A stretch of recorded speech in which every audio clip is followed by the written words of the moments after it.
اخترت لك 3 انواع من الشتاء عشان تدخل بيهم الشتاء اللي احنا فيه دلوقتي بقلب جامد. ال3 انواع دول يكفي ان انت تاخدهم، هيكفوا معاك الشتاء كله لحد بدايه الصيف كمان لو انت استخدامك بسيط شويه في البقرات.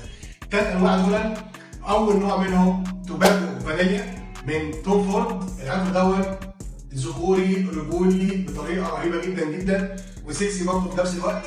العطر دوت الريحه بتاعته في الاتجاه اول ما بترش المقدمه بتلاقي ريحه التوباكو مع ريحه الفانيليا مختلطين ببعض، جميله جدا جدا فوق ما تتخيل.